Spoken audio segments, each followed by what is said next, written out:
يا أيها الذين آمنوا شهادة بينكم إذا حضر أحدكم الموت حين الوصية اثنان ذوى عدل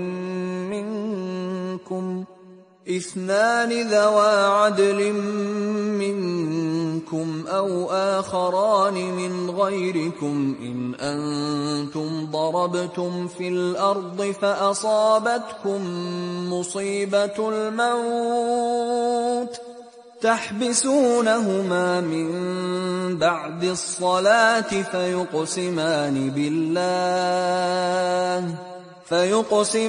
بالله إن ارتبتم لا نشتري به ثمنا ولو كان ذا قربى ولا نكتم شهادة الله إنا إذا لمن الآثمين۔ یہ سورہ مائدہ کی آیت نمبر 106 ہے اور گزشتہ مضمون سے اس کا تعلق ہے۔ سورۃ المائدہ کے اندر احکامات بیان کیے گئے تھے اور اس کی جو سب سے پہلے آیت تھی وہ یہ کہ اوفوا بالعقود، جو عہد و پیمان ہیں ان کی رعایت کرو، جو وعدہ ہے اس کو پورا کرو، جو پیمان کیا ہے وعدہ کیا ہے اس کو پورا کرو۔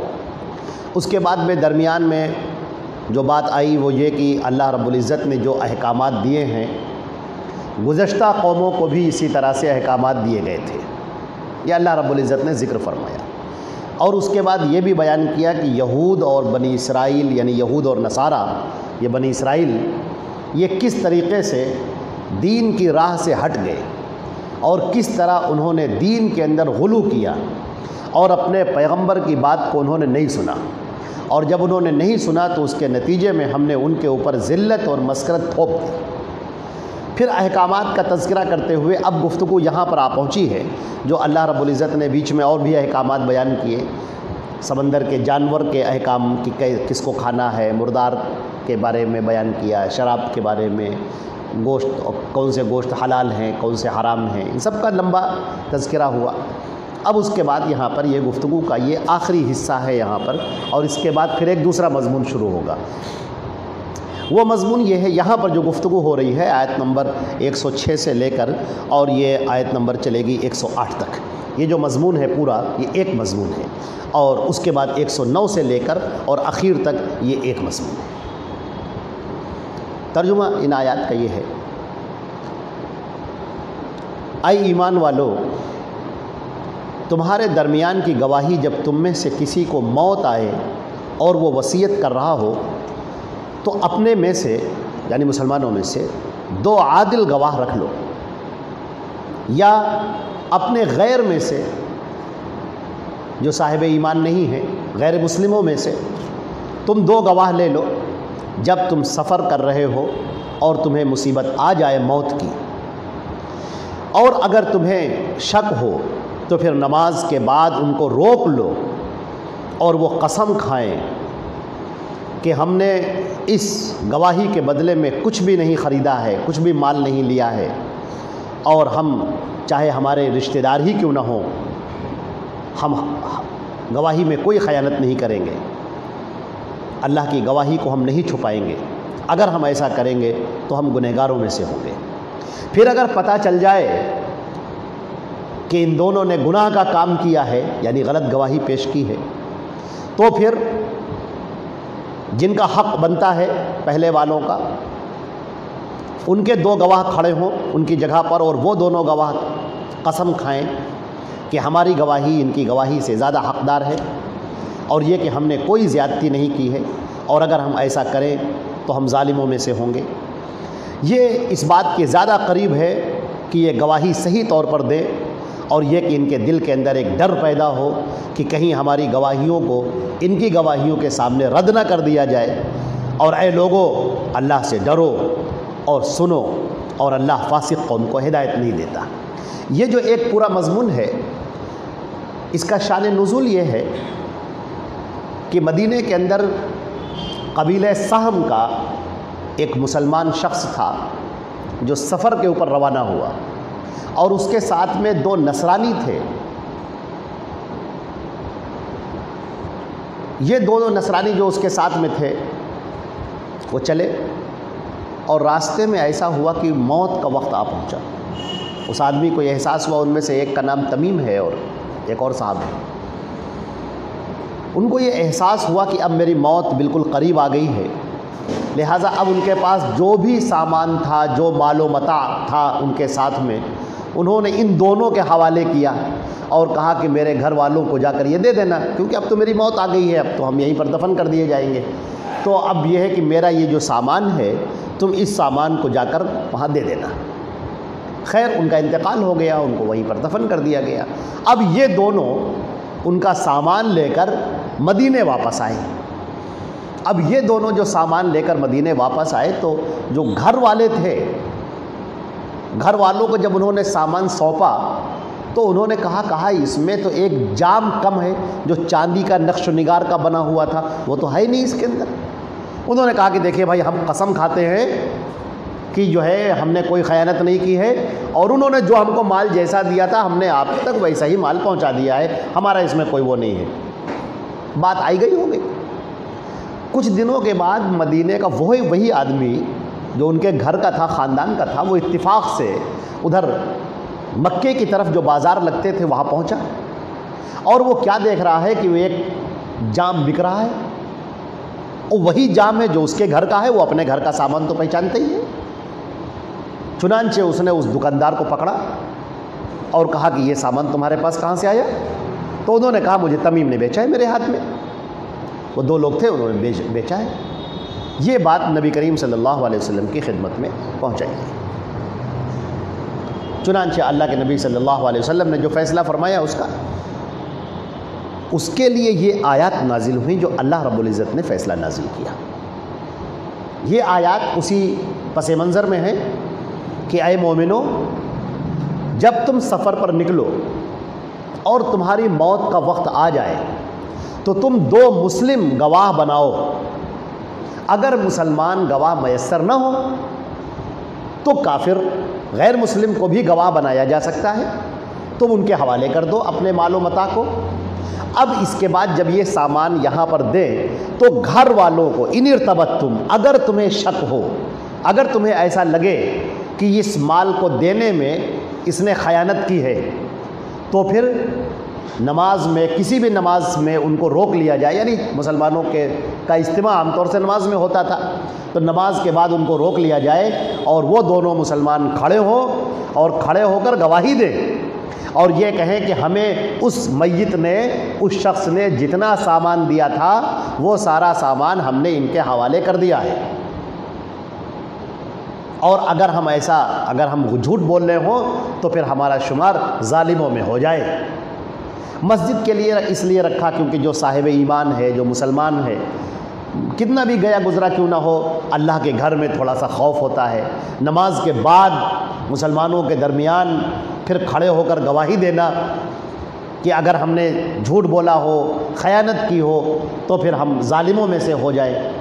اچھا، اب اس گواہی دینے کے بعد اگر ان کو یہ شک ہے ابھی بھی گھر والوں کو کہ جو سامان ہم کو دیا گیا ہے یہ پورا سامان نہیں ہے، اس کے اندر کچھ نہ کچھ کمی ہے، پورا مال اس نے ہم کو نہیں دیا ہے، تو پھر صرف کہنے سے تو کام نہیں ہوتا ہے نا، یقین ہونا چاہیے آپ کو. اگر گھر والوں کو یہ یقین ہو جائے کہ ہاں واقعی اس میں مال کم ہے، تو پھر مسجد میں ویسے ہی اجتماع ہو اور ادھر کے 2 گواہ کھڑے ہو اور یہ کہیں کہ انہوں نے جو گواہی دی ہے اس میں جھوٹے نہیں، یہ خائن ہیں یہ، اور انہوں نے ہمارا مال رکھ لیا ہے یا غصب کر لیا ہے. اور اگر ہم ایسا نہیں، کہ اگر ہم جھوٹ بول رہے ہوں تو پھر ہمارا شمار فاسقوں میں ہو، ظالموں میں ہو، حد سے گزر جانے والوں میں ہمارا شمار ہو جائے. اب یہاں پر اتنی بات بیان کر دی گئی ہے. اس آیت کے اور بھی جو حصہ ہے وہ یہ کہ جو قاضی ہوگا، جو مسلمانوں کا جو قاضی ہوگا، ان گواہوں کو گزارنے کے بعد وہ فیصلہ کرے گا کہ حقیقت حال کیا ہے، صورت حال کا وہ پتہ لگائے گا